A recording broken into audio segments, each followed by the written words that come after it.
Look at Andrew Tate, right? Some argue that he's playing a persona because he knows it's accumulating wealth and fans. Some are saying that's who he really is and just struck out. What do you reckon? Do you reckon he's playing a character? Man, it's crazy, man. This conversation really comes to me sometimes on my friends or certain friends or acquaintances be like, man, he's really speaking the truth, speaking this. Man, to be honest, I can't tell you because I haven't indulged in his content. I've seen snippets, I've watched 30-minute videos. Certain things I can agree on. Yeah. But like you said, man, like I told you that conversation in COVID, what I learned, like, it's so hard to tell me what's real and what's fake until I meet the fucking person. Yeah. I don't know anymore. You know, some things he does say is right, but who knows what he's doing behind closed doors? Or he's up for trafficking, human trafficking and sex trade. Or is that the new one? It's in Albania, bro, or Romania. Is that the new one? That's what it was. Wow. Is that the one with when he won with his brother? Yeah. Okay. Yeah, cool. yeah. But they're out, right? I think they're out. They're in remand and I don't know what's going on. And no one can testify. I don't know. Right. But that's the point, man. It blew up and now where's Andrew Tate? No one gives a shit anymore. Right. So many viral videos, dude, that just keep blowing up. But I wonder if that's even the cancel culture, trying to cancel him out.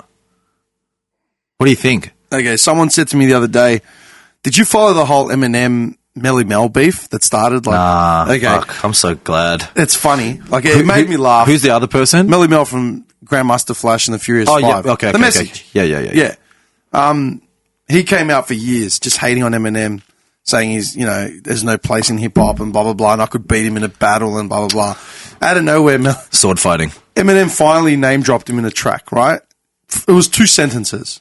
And it was like, damn, we lost him to steroids. Like, he's out of his mind. You know what I mean? It wasn't even a proper hit. It was just fuck you. Yeah. I heard what you said. But I'll stay in my lane. After 5 years of you baiting me, I'll respond. Eminem thanked him in like his Hall of Fame, the Rock and Roll Hall of Fame. Like, fuck. He thanked like Melly Mel, like he named all these artists, named like 30 artists, people who inspired him, and he named like Park, Jay-Z, Nas, all the usual, and he named he named Grandmaster Flash and every member of the Furious Five. Melly Mel dropped a diss track. It was the funniest shit, and it was in the style of like an 80s rap, man. It's like, it was so funny. Dude, I'd never spent that much time following a viral video on the net for a week straight. I was watching reaction videos, and everyone's like losing their minds, yeah? It was fucking so dumb. But I talked to a mate of mine who shared me that track that Eminem actually name dropped him on. And I said, did you hear Melly Mel's response? He goes, no, what do you mean? So I explained it to him. He goes, man, I hate this cancel culture shit, la, la, la. And I said, what do you hate about it? Oh, you should just be able to say what you want, without having the fear of like getting cancelled. I go, dude, he didn't get cancelled. He wrote he recorded a diss track. It was terrible. Everyone, even people that Eminem traditionally has beefs with, like Button and like whoever else. Whoever in that world. They came out and said, dude, it's terrible. Like, stop, right? Melly Mel ended up taking down the video, issuing an apology that was written by like... Whoa. It was clearly written by someone else. It was very formal and whatever. It was like 2 pages long. And then he took that down as well. Whoa. Yeah, exactly. So I've explained this to my mate, and he goes, oh, yeah, this cancel culture shit, la, la, la. And I said, okay, dude. He goes, so you want to say that, anyone can say whatever they want. I go, take Kanye West. And he's like, oh, God. What do you mean? I go, Kanye West, man. He came out in support of Adolf Hitler and genocide against the Jews. Should that be allowed? Or what's the difference? I'm like, okay. Kanye West had his hand in to run for president at one point. But I think he still thinks he does. Yeah, exactly. And he was on fucking that lunatic show. I can't remember the right-wing conspiracy nut in America. Alex Jones. Oh, yeah. Man. He blows my mind. The shit he says. Alex Jones is a nutbag. Bro. Like, tinsel hat, like, massive conspiracy nut. Even Kanye, when he's on Alex Jones' show, talking about Hitler wasn't a bad person. Even Alex Jones was like walking it back, like, dude, relax. You know what I mean? Like, just chill, bro. Yeah. Do you understand what I'm saying? I go, should that be? He goes, well, what difference does it make? He can say what he wants. I go, yeah, but Kanye is an influential person. We know mass genocide is wrong. We know Hitler's whole intention was based on like racism and eradicating a whole fucking clan of people. Ethnic genocide. Yeah. How is that normal? But again, this is the same dude who I had the same racial discussion with years ago. I said this years ago, but I'll tell you. back in when Australia was playing Italy in the World Cup. Oh, so God. how many years back? Yeah, you know what I mean? Yeah. There was a foul decision, sketchy, Whatever. Italy went through, Australia got kicked out. Me and him were talking about it, and he's like, oh, you would have been going for Italy anyway. I'm like, why? So aren't they like Greeks? I'm like, no. So it ended up becoming this whole racial argument, but not, right? What was his, okay, go on. He didn't know where to go with it, right? Because he's clueless, man. He's like a typically white kid from like the suburbs, right? What suburb? The hood. Oh, okay. Yeah. And so we're going on about it, and I was just talking about race relations and like how I felt being in Australia regardless, and, identity and all this. And I remember going home and telling my mum about it. And she goes, you can't blame him. She goes, don't blame him. He goes, he's your friend. He's a good kid. We know, my mum knew him. Huh. And she's like, he doesn't know any different. He doesn't know what he doesn't know. He's not you. He hasn't grown up the way you have. Or what you've experienced. He'll never see it, ever from your side of the fence, ever. So don't hold it against him. He just doesn't know. And I looked at him like, he doesn't. He's not a wog growing up in the hood. What does he know? Do you know what I mean? Yeah. Subjective. So for him to turn around now and say, I hate cancel culture, you should just be able to say what you want to say. Yeah, man, we should have Kanye West running around saying that mass genocide against a certain ethnic minorities is perfectly acceptable. That's not dangerous at all. Yeah. So what do you mean when you say cancel culture? Fuck, where did we go? I don't even know what I replied to. But in terms of someone can say something, all right, and say this person has worked their whole career to even get to this level of wherever they are in their career, right? And they say something opinion-based, right? Now this culture can pretty much deplatform you from everything you've worked, and everything you know can be gone like this because you made an opinion on something that maybe was a bit of a skewed, yeah, or you know what I mean? Just sketchy, like this. You know what I mean? Okay, I've invited so many people on here to discuss religion mostly, right? Religion. I'll get into arguments with people online, friends I know, whatever, and I've disattached from these people now, but we'd get into a conversation about religion, and I'd be just challenging what they're putting out there. And they'd start trying to educate me on something. I'm like, I can't be bothered texting on this shit. And I'd say, if you think you have something that I am not aware of, for the greater good, again, for the greater good of education, come on the podcast and talk to me. No, if you once you put something out there, it's, people are judgmental. I'm like, well, then clearly I have more conviction in what I'm saying than you do. Yeah. I was a bit nervous to come today. Why?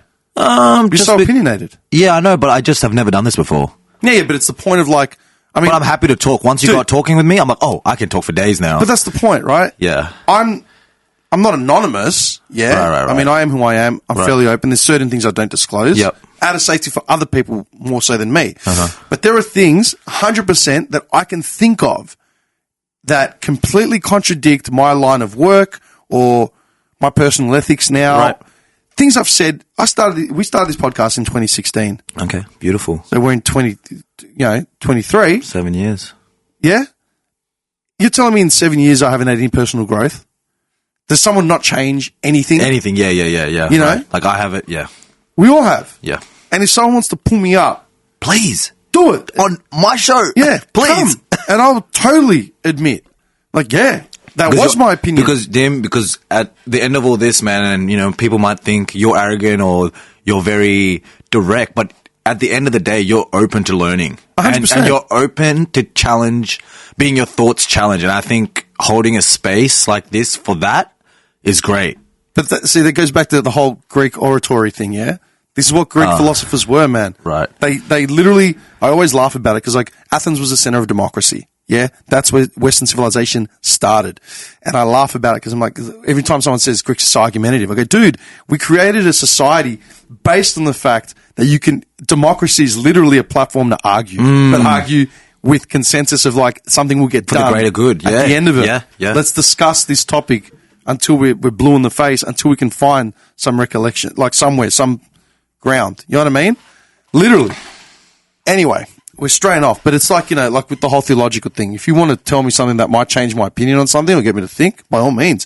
And that's my point. These religious fundamentalists or bigots are full well happy to use their platform that they're safe on, happy to surround themselves with the echo chamber. Yes, please, fill me with praise, fill me with, validation. Right. Yeah?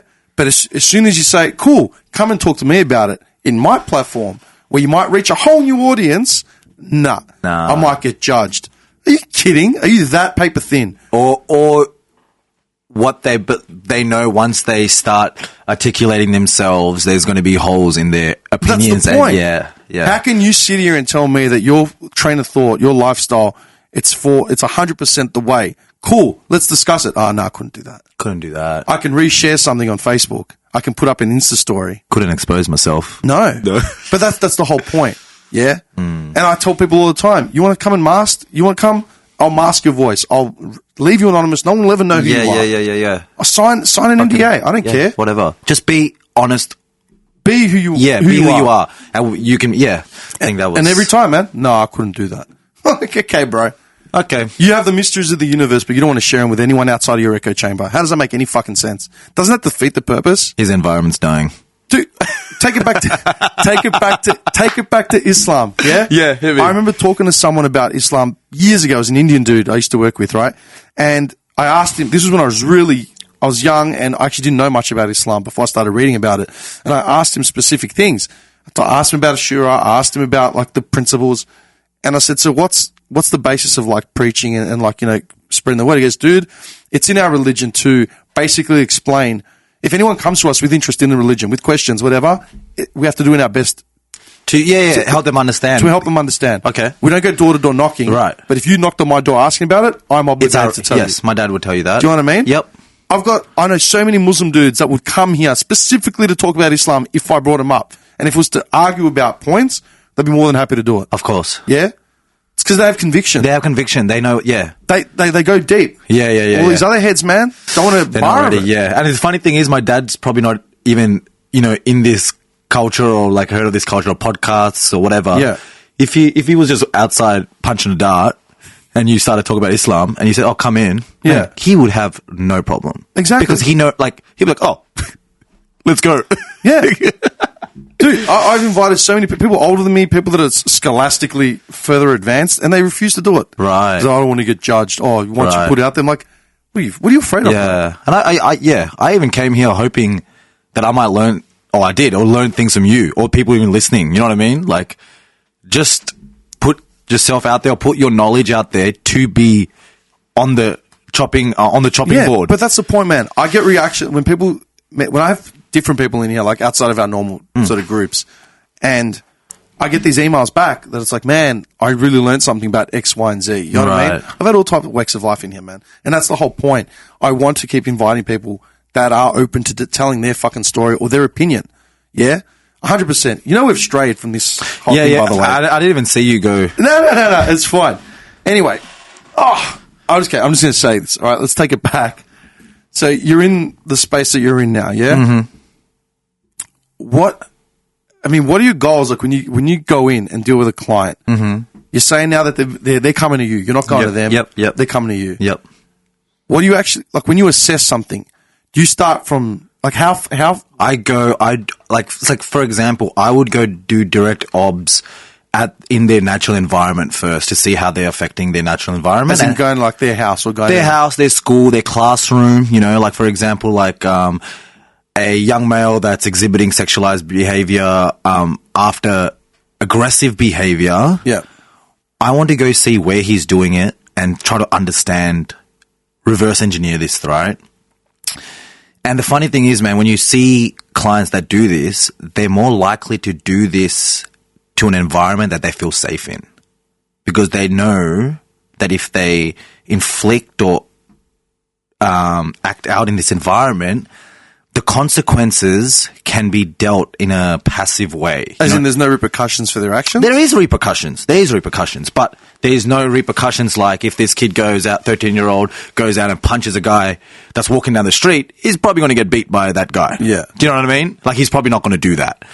So, yeah, like when I go in, I look at the obs and I see, okay, where's this coming from? Go speak to the parents, go speak to other therapists or what they've learned. Like I only know from behavior point of view. I don't know from an occupational view, from a speech view, from a physio, or all the psychs, all of that. Yeah. And then I go and see, okay, where in what incidences are these behaviors happening? What are the triggers? What's the antecedent, which means what happens just before this person does this? You know what I mean? Yeah. For example, like if I have a 14-year-old boy that's doing sexualized behaviors after a verbal aggression and he's on the spectrum or whatnot, once you start peeling back the layers, you realize that his role model in his childhood was exhibiting sexualized behaviors to his mother. So now, anytime he gets aggressive, that's the automatic response. Aggressive, sexualized behavior. You know, bend a boy over in class and pretended to hump him and shit. Yeah. Do you know what I mean? But he's on the spectrum, so he's just not programmed, but like he's just exhibiting what he's experienced. Yeah. So my job is to pretty much go in and day to day when these triggers are happening, help him understand how to make a different choice. You know, but I'm not telling him, hey, make this choice. Implement structures in his environment that kind of passively or gear him towards making the right decision, having verbal prompts, having easy transition between tasks. Would you say he's aware of what he's actually doing? Nah, he doesn't know the repercussions. He's on the spectrum. Like, he doesn't understand what he's doing. He's just exhibiting something because he's heightened. He's anxious, you know? So he's like, this is my default. Boop, boop, boop, run, escape, avoid the task, you know? And so to catch them at a young age is what I want to do on the prevent, because once he becomes, you know, now is this kid or this made up person I'm talking about, it gets to 16, 17, 18. Now these hormones are like, gearing into malehood, you know what I mean? Now his urges are going to be a little bit more on edge. The next person he grabs, he might not just make a joke out of it. He might actually do something. We're not fucking around anymore. We're not fucking around anymore. And, you know, 18, you do a offense. Yeah. Oh, see you later, man. You're on the spectrum. Oh, my God. Like, you might end up in that treatment facility. How long have you been in this role now? This role? 3 months. No, not 3 months. 2.5 months. 2.5. Yeah. So before I was implementing, and now I'm riding with like less volatile clients. They're still volatile, but not. Are you still going out, or are you just basing it on reports of what you've seen? What do you mean by are you going out to see environmental clients? Yeah, in their environment? Of course. Okay. Yeah. I'm still doing that, but it's like, if you were a client, I'll probably see you twice a month, 3 times a month. You know what I mean? And then get the people that are working with them day to day to give me the obs and give me the assessments that I'm giving them to do. Like, what do you see? Right? Exactly what you see. And I'll go in maybe even more than twice a month just to have a really good rapport with the client where I'm now becoming their safe zone, and now I can slowly implement change. So if they know, okay, is telling my mum this is what, okay, I'm going to do it. Do you know what I mean? Okay. How do you feel it goes down? Like, I mean, you know, you walk in to see a client that's been exhibiting sexualized behavior, right? Yeah. How do you feel you're being reciprocated, like yourself, from the client itself? Once you come in as that safe space? Yeah. I think it's like, what are you saying? Like, what my duty is, or how do I feel my obligation is? Like, no. When you come in and you're talking to the client, how do you feel like it's been reciprocated across? Do you reckon it's been welcomed, or do you reckon it's on? It's all like, it's, man, the other day he saw me, he waved at me, one of my clients, and just legged it. Yeah? Yeah, legged it. I just said, I'm not going to chase it. I'll just see you, because I know where he's going to go, right? Because these clients, when they have such geared in routines of themselves that they feel that's safe. So, you know, after this, I'm going to go to this shop, and then I'm going to go hide myself in the library. You know what I mean? Like, I already know that. So I'll just meet you in the library. Okay. You know what I mean? And eventually he'll walk with me. So because you're a catalyst for change, you feel like it's going to be pushed back on either way? Oh, of course. 100%. Because 100%. Because they're scared. They've just been put into this system their whole life. Like any authoritative figure, they're scared of, man. They're like, oh, fuck, here comes this guy trying to discipline me. How are you introduced? That's actually a good question. That is a good question, actually. I'm going to pat myself on the back for that one. That is a good question. Off the cuff. You know what I mean? I don't know what they say to the client. What do they say to the client? Like, well, who are you? I don't hear that. Do you know what I mean? I go there in for therapy. So, like, the client will be like, oh, you're just going to hang out with Gerard today. You guys are going to work on these games, or, you know, he doesn't know, like, what is happening, really. Yeah. Do you know what I mean? Maybe, even, like, for example, if I have, like, the older guy that's 30, he's convicted. I'm the feds. Do you know what I mean? What do you want to do? Nothing. Oh, well, this is your money, so Yeah. I mean, you know, yeah. So it's when I'm with them, I do somewhat feel obligated. I'm not too sure if I'm answering your question, but in therapy, there's a certain point where your brain just separates, if that makes sense. You're like, oh, like, we're probably not going to have a win today. Or like I said, like, I'm not really going to make any progress today. Or I'm not really getting to engage. But this is the long game. Like, you're not going in. Exactly. Like, for example, like, last week when he didn't, I'm like, I'm just going to leave you alone. What day would you want to work, do this? Or like, what day would you want to engage again? Monday after school at 5:15 or 5:16 p.m. Sure. I'll be here at 5:14. Sure. You know what I mean? Yeah. And I just let them be because you want to build that rapport, right? I'm not just going to... Yeah, you can't just hammer a point. Psychologist, psychiatrist, behaviorist, mate, pounded. Yeah. You're coming in with that softer tone and like just... Yeah, I'm just trying to not make them feel, or I don't want to make them feel like they're the reason why this shit is happening.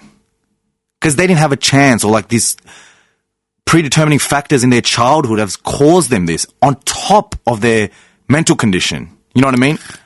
You sort of said this when we first started, but I'm just going to clarify it again. Do you feel all these signs of whatever the behavior is, it's all learned? Yes. 100%? Yes. Because you can't... There's no grey area? Well, how? In what way? Like, say... That's what I'm asking. Yeah, your like, opinion. I personally don't think so. Even, like, looking back into, like, literature, like, Freud would say, before Carl would say that every human desire, like, in its root cause is to reproduce and have sex. Like, that is the... Yeah. You know what I mean? And you might not know it, but something when you are born, you're driving. This is the driving force. It's an innate desire. Driving force, yeah. Exactly, you know? They said that about kids that were raised in, like, secluded environments and stuff like that. As soon as they put them with the opposite gender, there was in somewhere. Right. Yeah, it was ingrained in them, like, to actually... Right, and they probably haven't learnt that or anything, you know what I mean? Yeah. But in terms of, like, the way they operate as humans, like, sexual... Like, there's nothing wrong with reproducing, you know what I mean? But in that way of how you're articulating your desire to have sex is a learnt behavior, you know? Like... Well, social skills are learnt. Social skills are learnt. How to treat a woman is learnt. Yeah. How to treat a man is... How to treat a child. How to treat an infant. Do you know what I mean? No, yeah, 100%. So I get that. That's where I come from, where thinking like all these these are all learnt behaviors, you know, unless that innate thing, which you probably at 5, 6, 7, 8, 10, 11, you probably don't know that it's fucking, I'm trying to reproduce, I'm trying to fuck. No, because, I mean, think about it, man. Like, I mean, you're a bit younger than me. I've had this conversation before here with like people more my age. Sex ed wasn't a thing back when we were like kids. Right. I think we had it in primary school. But we had it in like grade 5 or 6. The basic rudimentary, like, this is what this is, this is what that is. My mum didn't let me go. Yeah, but there was so many people that do come and tell you. Yeah, they didn't, like, parents would go, oh, I don't want my kids learning about this. Like, well, when do you want to learn, man? When they're 18 and they're trying to fuck a doorknob, they've got no idea. You know, or don't know. You know, if a dude approaches you, you don't have to say yes to everything that comes along.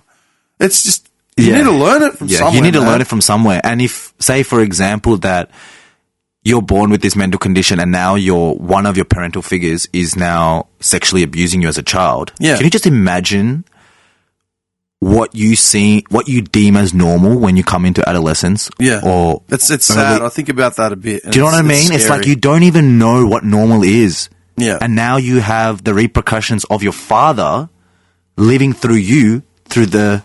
Yeah. Do you know what I mean? And I think of that, and that's when I was in that treatment facility, man. And this used to just sit there, tick, tick, tick, 12 hours, right? I'm not hanging out with them for 12 hours. I would tell guys, go fucking chill out.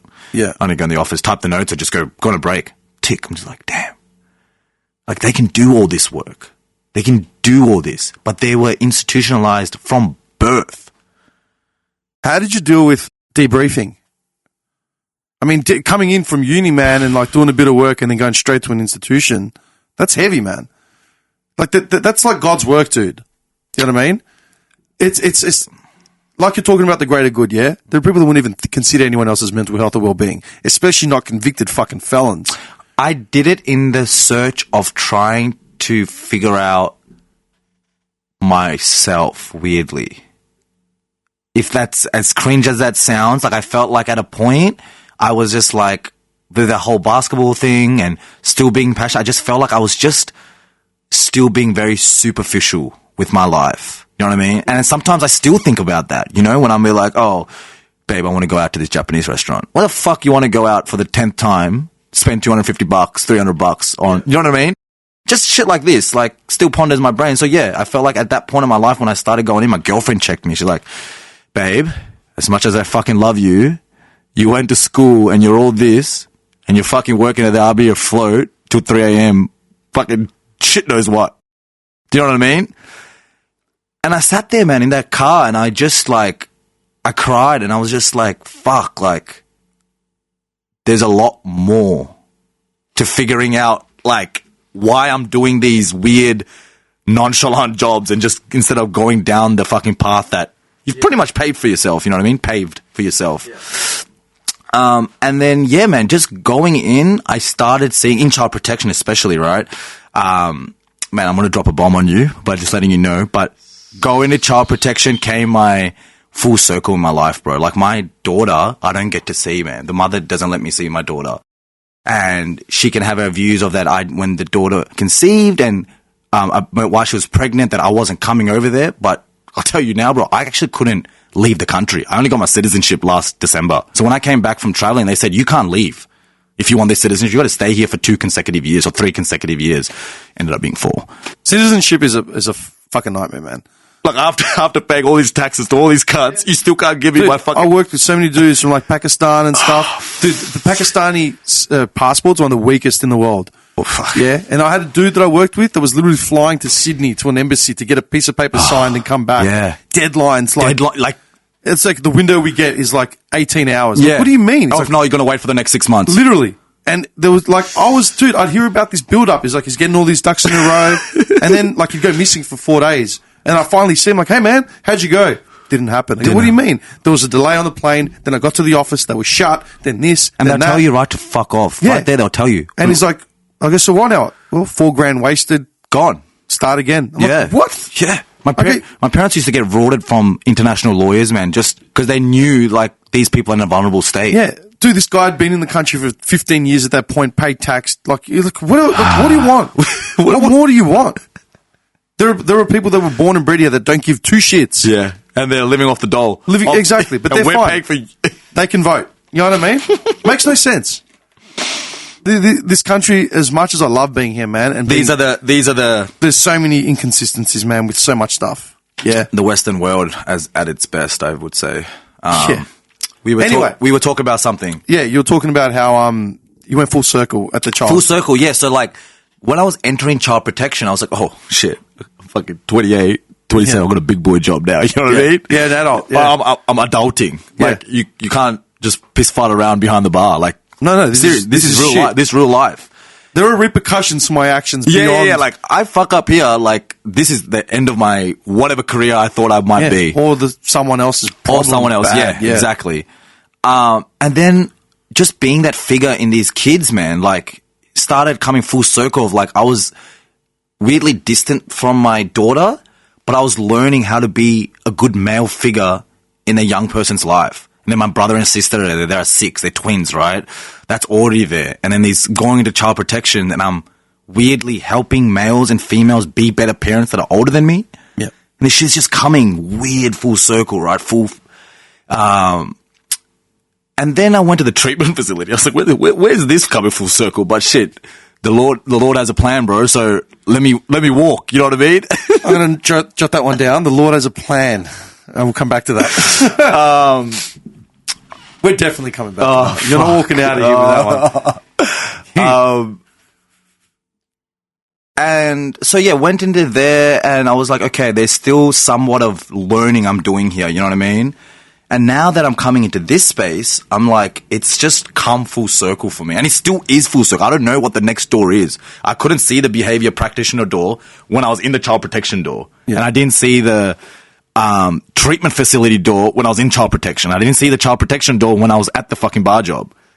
You know what I mean? No, it's crazy to think that this is weirdly coming full circle. So yeah, I guess that would be like why my passion or like my drive is there, because I'm just like, wow, I'm like learning about myself. You know, like I'm not just going like, oh fuck, I got to go to work today. Like for real, man, when I wake up, I don't feel like I'm going to work. Okay, so what do you say to... I mean, I do, but not... No, because you're passionate about what you do, and you're passionate in regards to your cause, and your cause is tied into what you do. So you're passionate about what you do. Right. But eventually it will be something else. Yeah. I just don't know what it is yet.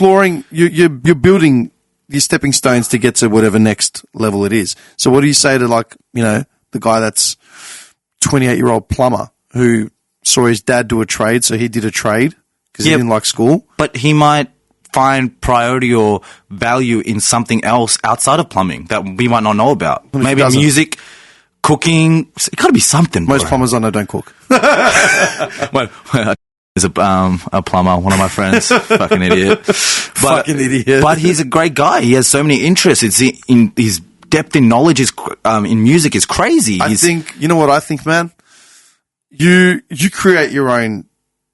You create your network, yeah? Uh-huh. And as you get older, you drop people drop out that don't really fit into your interests, your lifestyle, your opinions, all that sort of stuff. Can't hang. Yeah, and then you create different networks. Right. You tend to gravitate towards people with similar mindsets, right? Right. Generally. As in your immediate circle, they're generally going to be people with similar mindsets, similar values, all that sort of thing, right? So I think it says more about the people you choose to hang out with as opposed to the people that are actually out there. Does it make sense? For sure. Like your immediate circle is, man, when that started hitting me more and more in the face as I was going through my 20s, I was actually a dick about it first. I just started dropping people with no fucking reason. Yeah. You know, and then my dad checked me once. He's like, who do you think you are? Oh, 100%. Yeah, my dad would be like, who do you think you are? You think this person? You're not. You're my son. Relax. You're in Noble Park. You know what I mean? You're at the house that I'm renting still. You still haven't bought me a house. You know what I mean? Why you drop these people? And, you know, we got into an argument that day. You know what I mean? But now, as years go on and the more I've been in this field, I realize, like, yeah, who am I, bro, actually? You know what I mean? I can distance myself because it might not be for me, but I have to respect whatever the journey they're on. Do you know what I mean? Whatever that's going on over there.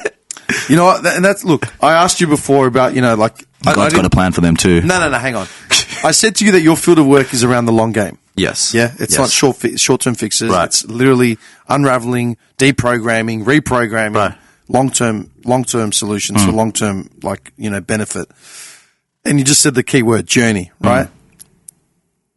I feel, in my experience, not everyone's out for a journey. Some people are just for a short bus ride back and forth, man, and that's it. They don't care. They don't care about anything else. Maybe I'm naive, not enough to understand that, but after you telling me that's scary. That's a very scary life to live. I worked in the field, yeah. It's really interesting. When I worked in events, when I first started working after high school.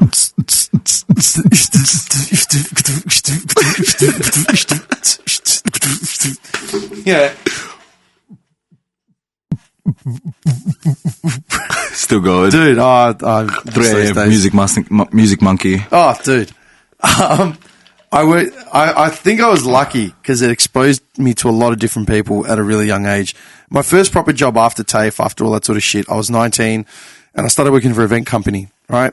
And when you're in that field, there's 3 types of workers. Okay. There's dudes that are just regular dudes that just doing this job to get to the next sort of thing, right? There's dudes that are either jailbirds or, you know, reform junkies and transients. That in and out of jail. In audio engineering? No. This is events. Oh, so this is like the physical side of it. Okay. Yeah? Yep. Physical side of it. So setting up events and things like that. They're either transients, junkies, ex-junkies, jailbirds, you know what I mean? Like that kind of environment. Or they're backpackers. So they're seasonal. So it's Germans and Irish dudes coming in from, you know, Europe that are here for like 6 months to 12 months, fruit picking, then doing this kind of work as just labor. Yeah. They get to travel around a bit and then piss off. Right. So what that did was put me in front of a whole different branch of people. So I saw hardened like ex-crims and I saw naive German dudes that were like 19, 20 years old. Yeah, we are here to work. I'm like, sure you are, bro. Get on the cleaning bay, mate. Like, you know what I mean? Jog on. You're in there with Robbo today. G'day, mate. How are ya? Yeah, hey. I'm Lars. Yeah, right. Get on the gurney, mate. Don't want to hear it. Like, dead set. Like, where are we going? Smogo. Like, yeah, okay. It's incredible. Yeah. Culture clash at its finest. Oh, dude. And like some of these ex-cons are just hardened dudes, yeah. Dandy, Noble Park, those areas. Yeah, done it. In their 40s and 50s, you know, those ages, already done whatever they've done. Right. You couldn't talk to them about enlightenment. You couldn't talk to them about the journey. They didn't care, dude. But they cared to a certain point where they're wanting to put food on the table for themselves. That's the self-interest. They want food on the table. They want a slab at the end of the week, you know, to get them through the next week, and a pack of darts a day. That's it. Dude, I still remember one dude, yeah? Bless him. It was a lovely bloke, right? And he was like, wow, yeah, right, we're going to work. Like, that's how he used to, right? From Dufton. Wow. Yeah? Lovely dude. I told him that I was going to Southeast Asia, right? And I got back, like, how's your trip? I'm like, yeah, it was good, man. Yeah, where'd you go? Oh, I went to, Thailand. Right. I went to this and that. I go, mate, you should go over there. I reckon you'd love it. Like, this and that. He's like, I don't like the food. Couldn't go there. Like, doesn't like Thai food, so will not go to Thailand. Wow. Yeah? It's like, so where would you go? My brother's got a house in Horsham. Like, oh, no. Okay, go see Horsham, bro. Cool. Do you understand what I'm saying? Yeah. Nothing wrong with Horsham. No. But I see. You're 50. Yeah. No interest in leaving the country because you don't like the food in another country. Yeah, you're glad. Let me talk to him about, Buddha. Oh, God. Do you know what I mean? Oh, God. Do you understand what I'm saying? I do. Oh, you know what the funny thing is? That stereotypical person that you described there. Stereotypes exist for a reason. Yeah, they do. They do, man. They do. Like, I'm sorry. Yeah. Like, we're all evolving. Yeah. We're all becoming blurred images of that stereotype. Yeah. But essentially, they're driven from something. Don't want to be gender blurred, though. Nah. No, look. It is what it is. Be that as it may. Yeah. But that's what I'm saying. I have been, I don't know, I haven't run into this many people overseas, in other countries, maybe in America a little bit. No, there are rednecks in America. Yeah. I definitely was upstate New York where there was rednecks, but I still haven't run into your Aussie redneck. Or really? On that side of the world. Yeah. You wouldn't in academia, man, all the fields that you're working in. They wouldn't exist. They wouldn't get to those positions. Come and work warehouses with me, man. Do that for 20 years. You see who you run into. Yeah? Yeah, my housemate works with interesting characters. Run into the bloke, that is new in a warehouse with 100, 200 dudes, and you tell him to do something or help you with something, and he's just doing his own thing. And it's like, look, mate, can you, la. Oh, I've got no mates. It's like, and I turned around once. I had a bloke say to me, not here to make mates. And I just said, listen, all right, cunt. Do you want to fucking help me? What'd you say? I go, well, mate, I said mate to you and you're acting like... You're fucking Hercules over here. It's like, all right, dude. Would you prefer if I was more assertive? Yeah. Does that help? I'm like, calm down, bloke. Seriously. I've copped that so many times. I'd be out, and people are drinking and there's an altercation. I'll tell someone, look, mate, relax. Not your fucking mate. I'm like, all right, cunt. Do you want to just chill? Yeah, chill out, Which option would you prefer? Yeah. Try and diffuse the situation here. Melbourne's a bit rowdy like that these days in terms of binge drinking. I mean, it has been for a while. I guess I saw it a lot in the bar scene. Yeah, you would because, you're exposed to it. But now it's just like... I don't know. I rarely go out to be involved. I'm really out to be around that sort of surround. Yeah, I haven't been out in a while, but I think I was out once, maybe 2 months ago. Supposed to meet, but I just ended up just walking around, and every place I saw from the outside, I was like, nope. Yeah. Walked into Electric, Jesus. Yeah, I saw the thing. I knew the security guard from the hospital I worked at. He's like, I just walk in, don't have to pay. The music's really good. Sure. I remember when that place was dead, nothing. And then all of a sudden it became the place. Yeah, and I walked upstairs and people's jaws were going from north to west to south to east. I was like, oh. Is that kind of place? I was like, oh. cool. This is all the places I skip up there. I thought, this would be a lot nicer. And I'm just like, I just went home and I was like, man, this is so interesting because when I used to go out, we didn't go out to get ruined. We just went out because we're like, oh my God, we're so like in our friends. We want to be social. You know what I mean? And we'll go out as a group and get drunk, sure, a little bit, but substances and all that shit, good luck. Well, good luck me coming home on a substance. My dad was still stronger than me. there was people that never got that third degree when they came home. They could do whatever the fuck they wanted. Dude, might be different culturally, but we're pretty similar culturally as well, yeah? Bro. It's the same shit. Yeah. Not everyone grew up under iron fist rules. Like, legit. Yeah. And that's why, and then you go back to that whole environment. Is it macro, micro, learned? Like, where did it come from? Can it be rolled back? Can it be, or can there be a happy medium that we can do both? Because if you're not as strict in the household, what are you raising? Well, that's the point. What are you raising? Well, raising tumbleweeds. Some people are just convinced that their kids are fantastic and they'll always be fantastic. Fuck, that's hilarious sometimes. It is. To me, it's funny when I hear it. I'm like, you're in a... Because they want to believe that they've been the best parent to that child. Because essentially, the child is a model of them, right? Yeah. If they think, oh, this the best. Oh, I've done everything for this child. Okay. We'll see when they start having mommy and daddy issues and when you start cutting off your supports, we'd call it. Yeah, the support network. A support, like home or cook food every day. How well is that child going to thrive now? And my girlfriend would say, or past partners would say, you're mama's boy. Fucking oath. My mom had to protect me. I grew up in a traumatic household. You know what I mean? I grew up in a crazy household and sure, she might hold but there was a happy medium where she still kind of is a bit obsessive with me because I'm her first child, but it has helped me understand the world a bit better. You know what I mean? And like the way you outlook, overcautious, whatnot. If you just hold your child's hand all the way till they're 18, 21, 24.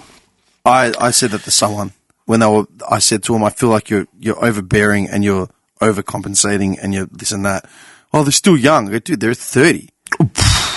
Their missus is pregnant. Whoa. So they felt, whoa, they're adult enough to conceive a child, but they're still young. They have a lot to learn. What are you talking about, bro? You learnt the lesson 15 years younger than them. Yeah, but it was different then. I guess, what's the difference? What's the difference, you fucking moron?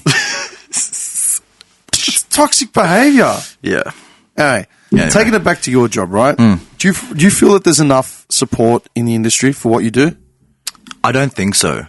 And man, I can't tell you the logistics of how I started this company, just obviously for confidentiality reasons. But when I moved into this space, man, I'm like 2.5 months in.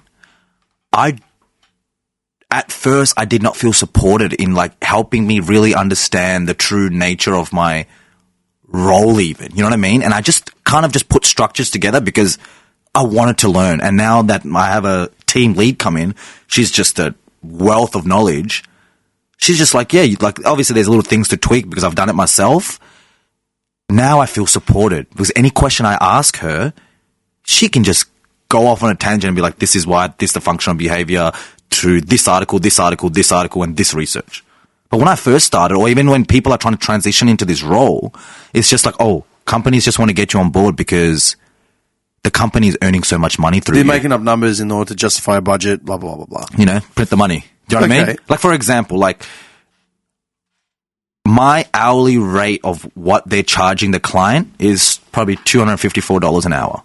Yeah, but it's not what you get per hour. I'm still renting. Work a day and be done for the week. I've got 11 hours of annual leave. That's bad, man. Do you know what I mean? 100%. And it's like, if you just empower the people that are implementing change, even the people that are not writing, they're doing the implementation stuff, your therapeutic model and your results might actually come in your favor or see somewhat of change. Do you know what I mean? If the workers are unhappy, if not the workers are unhappy, sorry. If the workers don't feel like their worth is being met, you are not going to get their worth in what they're participating in. Do you reckon at the rate that you're getting paid now and everyone else is getting paid, do you reckon there are enough results to justify the work?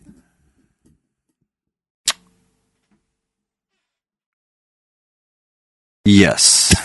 That was a long pause. Yeah, because I was trying to think, because from like a beginner point of view, or like an entry level, sure, like, yeah, it's great. But once you have all this experience, and like all the experience I've had in the past, Yeah.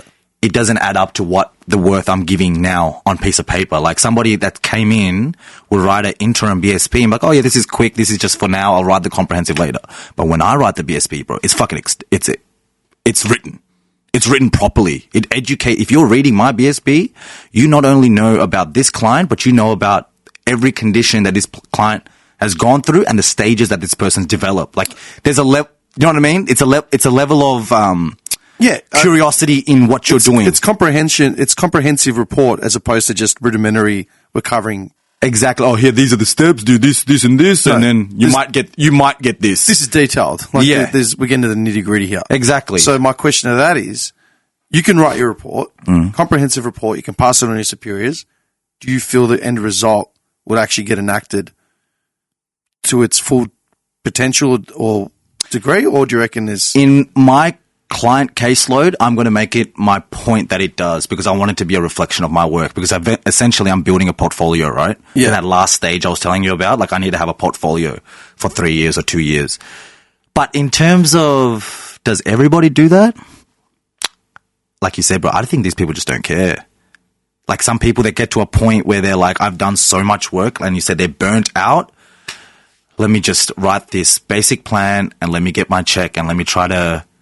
What percentage of workers do you reckon are at that point? Like your peers, colleagues, people you've worked with. You know, if you represent 60%. 60% are at burnt out stage. Yeah. Just turn up. Like just because the older colleagues, you know what I mean? Because they've seen so much, and then there's this war between companies and the clinicians now, because the companies is taking a more of a cut. They're not taking care of their workers. Yeah. Do you know what I mean? Because the company is getting bulk money from the federal government, right? So all these clinicians are subcontracted, but you're not paying them the right amount of money. They should be paid. So. Yeah. It's just this. I mean, this goes to any industry, right? Yeah, 100%. It's like teachers, nurses, this contracted workers, you know, casual employment, all of that is based on we're a company, we get workers to do the job, we get the bulk of it, they get the average living wage. It's like, but we're doing God's work here. What are you doing? And and the people that own the company have no idea. Oh, they're not doctors. They have nothing know about the discipline. Nothing. They're just there to run the... I still remember this. I had someone come in when I was working in logistics warehousing, picking boxes. Yeah. I had someone come in, tell me that they were going to show me the proper way to do manual handling. By this point, I'd worked in warehousing and stuff for like 10 years. What does manual handling like entail? Like manual handling of boxes. Oh, okay. Weight load, correct posture. Literally what the word. Bend with the knees. Yeah. And she's sitting there telling me how to do it. And at this point, I had like a sciatica issue, so I'd done like ankles. I'd worked through most major injuries. Like I learned proper handling techniques. And I remember asking her, I'm like, dude, you do it the way you're doing it. Not only is it improper, not only is it inconvenient, it's inefficient. No one can work at the rate we're expected to work at and do it the way you're doing it. Oh, but you know, this is how, okay, let me ask you a question. How long have you worked in the industry? Oh, I've been in this position for X years. I said, no. How long have you worked as a labourer in a warehouse? Well, never. Okay. And you're going to tell me how to pick up a box safely at the fastest possible rate. Are you kidding? Dude. It's like... Anyone, yeah. Come on, man. And you know what? Let me just, I don't mean to step on anybody's toes, but if you're telling somebody, if you're being picky, if you're telling somebody how to pick up a fucking box... We got bigger issues at hand. I still remember it, the look on my face and the look on her face. You were just like, I can just imagine. Yeah, I would have been speechless. Dude, like, what are you doing? Like, just get out of my way. I'm on the clock right now. Like, I haven't got time for this. I got to move this. Yeah, I've got a ratio to compete with. Otherwise, Greg's going to yell at me. 100%. So you're saying that your industry is at like 60% burnout right now. Yeah. Okay, let's take the focus away from my industry. Let's go into, like, say, occupational therapy, right?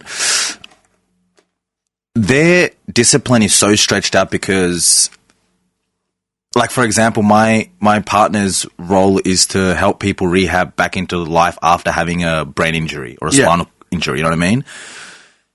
They're so spread out in terms of how much work they need to do that their paycheck does not reflect the amount of work. Like, it's like insane. Yeah. It's like insane. Like, any clinician should be paid over 130K, 150K. Yeah. And you out here, entry levels or first level, second year, because they're young. There's another thing, because you're fucking young. Oh, let me pay him 80, 90K a year before tax. Which works down about 60, 70 after tax. Yeah. But you're dealing with, like, lives. And your own life. Like, we're giving our cognitive bandwidth. We're taking on XYZ's trauma to better serve the community, but you're going to... It's like nurses, dude. Nurses that I worked at the hospital, man, the Alfred Hospital. Yeah. Oh, my God. I've been in that hospital the last couple of years, man. I've seen it. It's just like... Those women, man, like... Sometimes, like, because they're so stuck in, like, their thought, I don't blame them because, man, they're in the shit every day and no one's, you know what I mean? Yeah. Pay them, bro. You're printing money for something else. Print your money for this. 100%. They print money for some of the dumbest shit in the world, but, like, they don't care about exactly what you said. Nurses, you know, occupational therapy, whatever. Do you reckon, what do you reckon needs to change in the industry to get it up to speed? For people to get the help they need and for like... I think the platform in these industries need to be more public. As in how? In a way that we should have these discussions or like these board meetings that, you know, the board meetings they go to as like, you know, psych board meetings or OT board meetings. Those meetings should be in front of or with clients that are outside of the clinician space. So they get ongoing feedback of what works and doesn't work. Because the clinician, even like for myself, if I'm giving an opinion and I'm on some board, it's going to be skewed, right? Because it's going to be from the experiences and the clients that I've dealt with. So let's work on the general consensus and let's not be in a rush to get to a decision. Yeah. Let's go ask the mum that's looking after her son for fucking 36 years because he's battling ID and autism and all these behaviors of concern and all these psychological problems. Let's go ask her, like, what does she think? You know, after being so in the space, because she's in it, right? Can I ask you a question? Have you dealt with clients that have just got completely deluded families? Yes. I have one now and I'm thinking of passing it up. What do you mean, passing it up? As in just handballing it to another clinician. Why? I don't think I have the experience. Yeah, that's one. But the first thing was enough empathy or the passion to like really go under, because when I did the initial OBS, man, I was just like, I don't know where to start. Do you know what I mean? It's so deep rooted. Like if I spark this chain, if I go down this rabbit hole, like the walls are going to shake because everyone else has just been, everyone's just been doing this for the last, the mad blinders. Shit. And if I go in, I already did something. And what did you do? I said like the OBS, like they've said like OBS have never been done in the family home. And I said the other day, if I'm to continue therapy, the first OBS I need to do is 2 hours in the family home. What's the issue? No one's ever gone to the house before. And what's the issue with the client? The issue with the client, autism, epileptic, has Down syndrome, but has verbal aggression and physical aggression towards his sister at the house. So it's a behavioral concern and we're trying to change it because they're always on an NDIS plan for the years.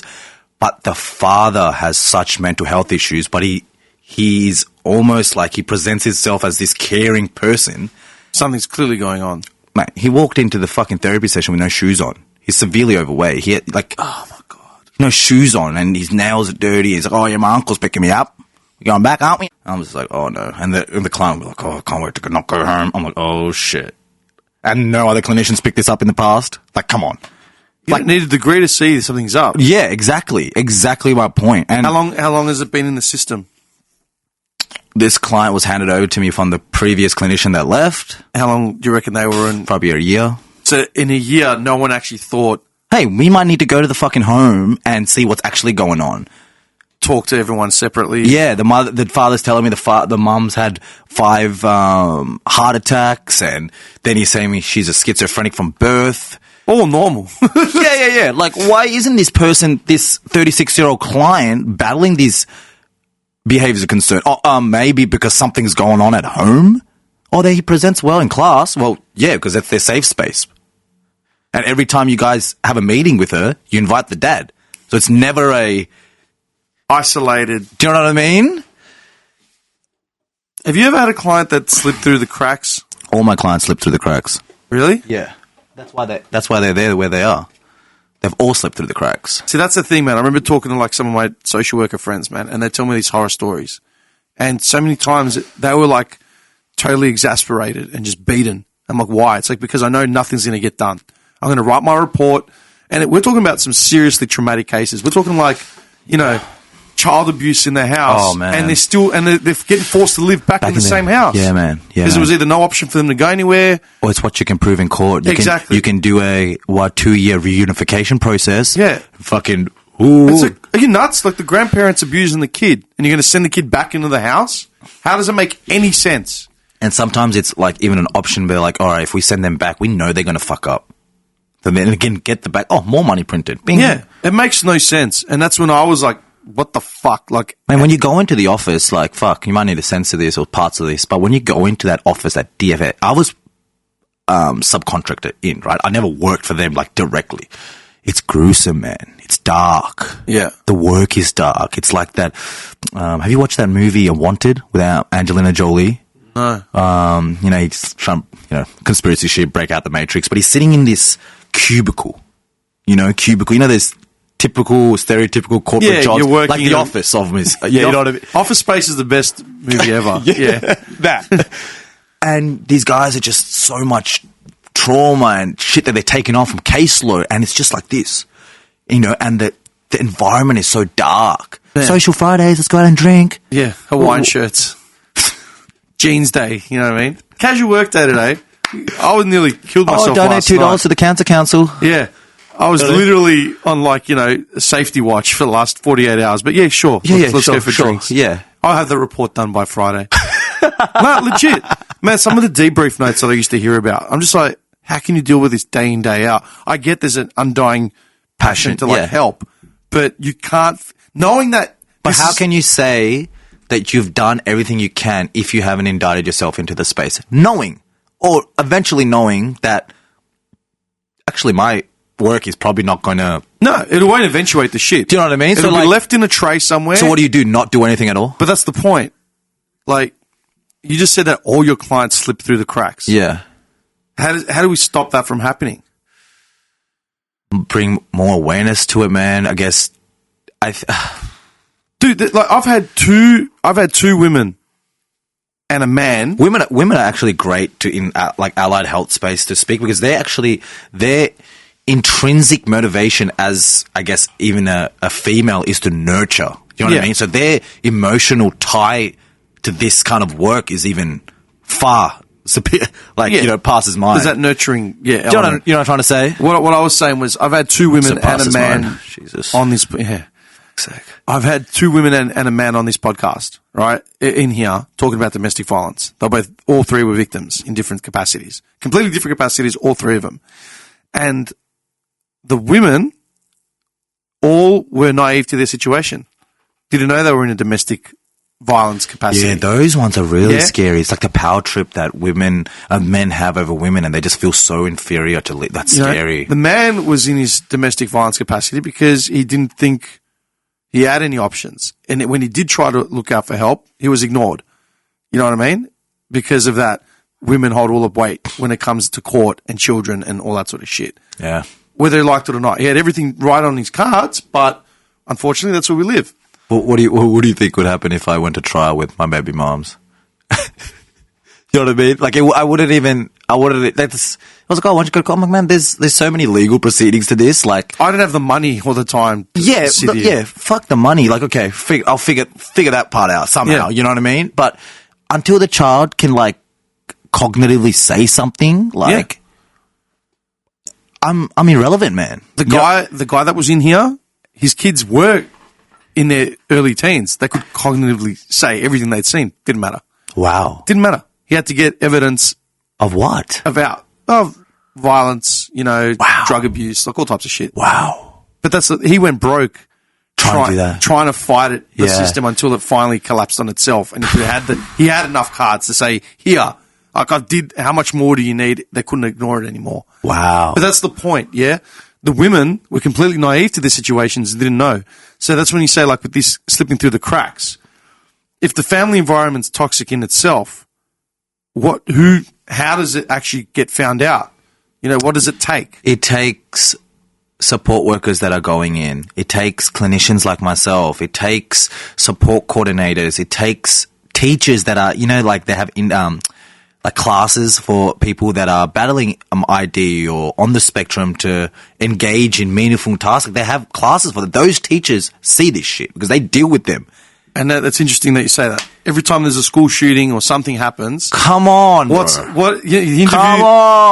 the classmates, interview teachers, and it's like, did you notice anything strange? He was kind of withdrawn. You know what I mean? For the last 3 years, yeah, dude. After his sister got touched or raped in school. Oh, well, fuck. He had some dark moments, like. Did you guys support him? Oh, we gave him grief counselling, but never came. Yeah, it went to the coordinator, and the coordinator just, it got lost in the paperwork. The coordinator left, and then there was no handover. But that's what I mean. Now you got a shooting. Dude, I've had so many issues with handovers and nurses and all types of stuff. It's like, why wasn't the proper handover done? I wonder, have we had any shootings?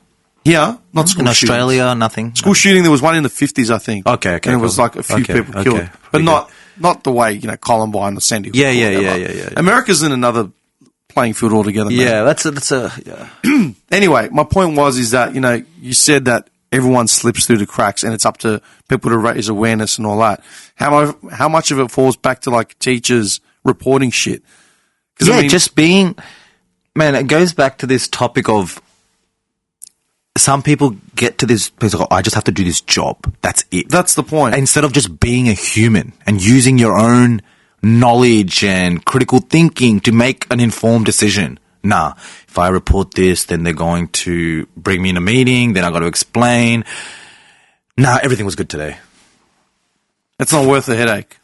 And you know what? They're probably not even wrong in dealing with that because the way the company or the system deals with feedback like that might be making the person that's reporting it feel that stress or level of anxiety because they don't feel supported. So why the fuck will they say something if they're not going to be supported?